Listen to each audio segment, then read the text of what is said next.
આપણે એક સ્ટાર કંપનીનું એક આપણે મોટું થ્રેસર જોયું, તો એ થ્રેસર વિશે આપણે ભાઈ પાસેથી પૂછ્યું. આ થ્રેસર આપણે છે ને સ્પેશિયલી હેવી મોડલ છે અને આ સ્પેશિયલી આપણે જે શિયાળુ પાક આવે ને એના માટે જ આનો ઉપયોગ કરવામાં આવે છે. આ મશીન બરાબર. ધાણા જીરું એ બધા માટે આ ડબ્બો છે ને બેસ્ટ. અટાણે આપણે સૌથી મોટો ઇસ્યુ શું રહેતો હોય ખેડૂતોને કે માણસો નથી જડતા બરાબર ખેતી છે. કામ માટે ને એમાં એનું એક સોલ્યુશન છે કે તમને માણસો નથી મળતા તો આમાં ઓછા માણસો એ કામ થઈ જાય છે. બરાબર. તો આમાં કેટલા માણસ હોય એટલે ખેડૂત કામ આમાં આવી જાય? અંદાજિત 3 થી 4 માણસો હોય તો ખેડૂતનું કામ ચાલી જાય છે. બરાબર. અને કલાકમાં કેટલું કાઢી નાખે? આપણે 75 થી 80 મણની આડે કાઢી નાખે છે. તો સ્ટોરેજ પણ માલ જે નીકળે એ આમાં જ થઈ જાય હા, એવું છે એ ને? સ્ટોરેજમાં આમાંથી માલ સીધો આમાં જ વયો જાય પાછળના મોટા ડબ્બામાં જ. તો મિત્રો આપણે જે આપણા સારાનું ટેન્શન હોય કે આપણા સારાનું શું થાય, તો મિત્રો આપણો સારો પણ વેસ્ટેજ નથી જતો, એનો પણ સ્ટોક થઈ જાય છે.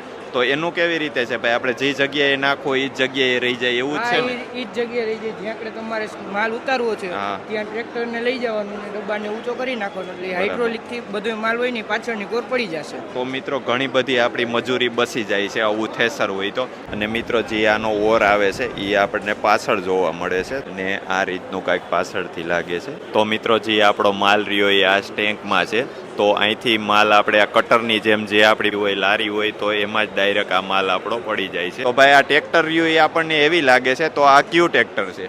એ પ્રીત છે 6549 4 વ્હીલ ડ્રાઈવ ટ્રેક્ટર છે. નાના એસપી નું તો ટ્રેક્ટર નહીં હાલતું હોય ને? આમાં નાના એચપીનું ટ્રેક્ટર 50 હોર્સ પાવરનું ચાલશે. આપણું સ્પેશિયલ એડિશન 65 એચપીનું ટ્રેક્ટર છે. તો ભાઈ અંદાજે આની કિંમત શું છે? અંદાજિત આની પ્રાઇસ 8,20,000 છે.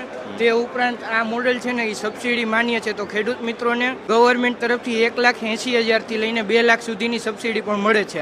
અને જો મિત્રો કોઈ પણ આ પ્રોડક્ટ વિશે ઇન્ક્વાયરી હોય તો નીચે મેં કાર્ડ આપી દીધું છે, ત્યાંથી તમે કોન્ટેક્ટ કરી શકો છો.